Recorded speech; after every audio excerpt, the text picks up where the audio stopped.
Let's take you now live to Namibia, where we find international news editor for the SABC, Sophie Mokoena. Very good evening to you, Sophie. Thank you for your time. I know you're outside a polling station where doors are set to close at this very hour. What are the latest developments there?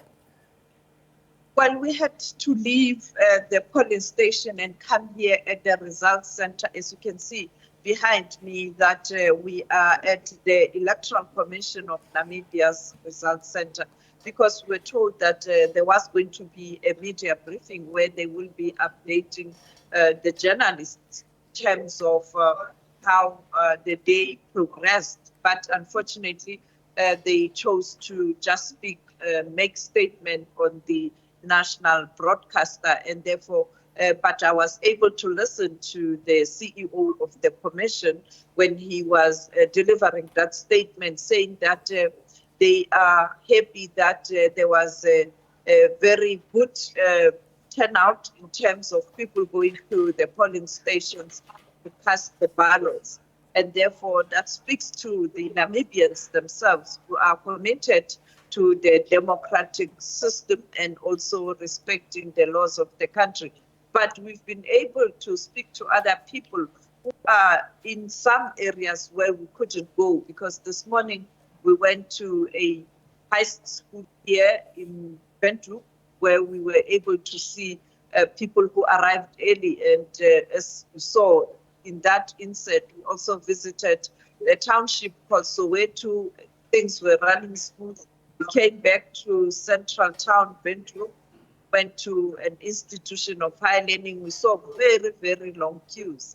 And therefore, him saying that that's an indication that people were really willing and were serious about casting their ballot. And therefore, we expect that in many areas, still have people in queues. But he did give an assurance that they will attend to all the people who are in the vicinities of the polling stations, who are already waiting to get in the polling station to cast their ballots.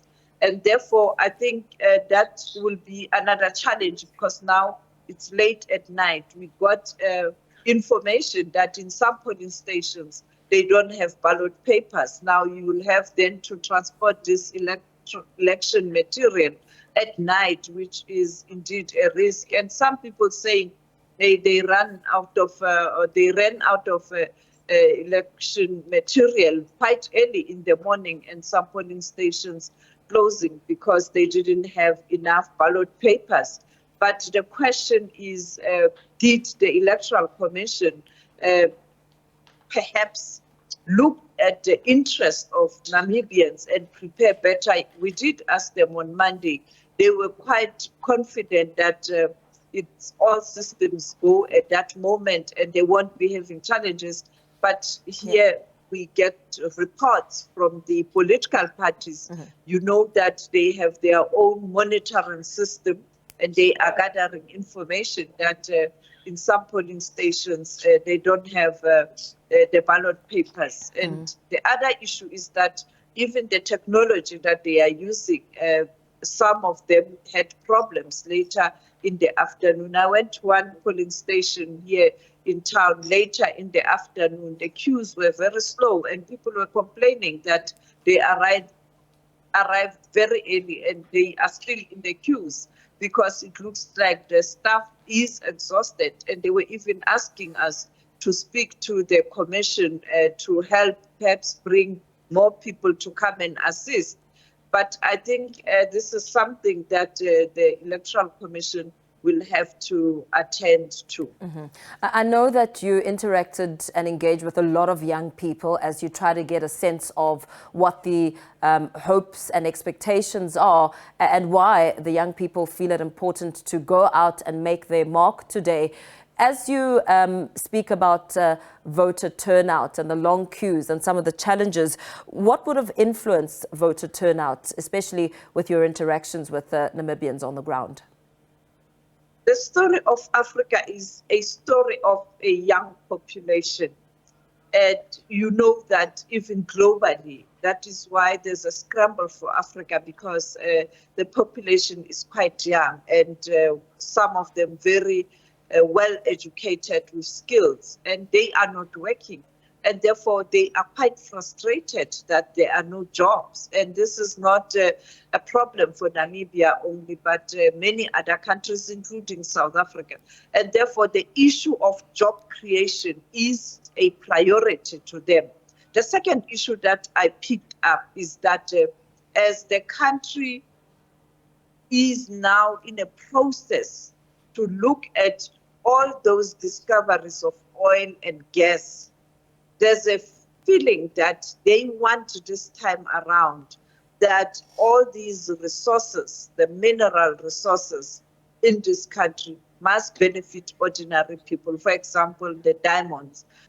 Don't export raw material, build capacity, and therefore beneficiation must happen so that the value chain does bring better returns and you create more jobs. And they are saying, and this is a view from young people on the continent as we interact with young people on the continent from different countries, that the first industrial revolution, the developed countries, particularly your G7 countries, used the resources of the continent to develop, to be where they are today. Whether you talk America, whether you talk European countries, and it was part of colonization as well. But this time around, the young people are saying we are not going to be like our forebears who were shortchanged in terms of the mineral resources of this continent.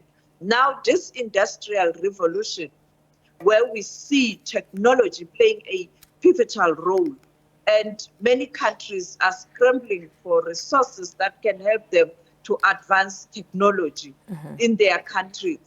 They feel that that must happen on the continent. If I may make an example, when you go to the Democratic Republic of Congo, there's a cobalt. With cobalt, all our gadgets in terms of cell phones, you need that cobalt to build those gadgets and technology. Now, people are saying, don't sell it as raw material. Rather, build or manufacture those cell phones on the continent so that you create jobs. And these are some of the issues the Namibians, young people, are saying, give us capacity, give us skills, so that we are able to look at what we have discovered and how do we ensure that we sell, not only export raw material. And I think those two issues for me, it cuts across, or they cut across different countries. Even in South Africa, young people are saying the same thing, that we have diamond, we have platinum, we have diamonds, we have uranium, and many other raw material that are needed right now. But what are we doing? For example, the development of electricity.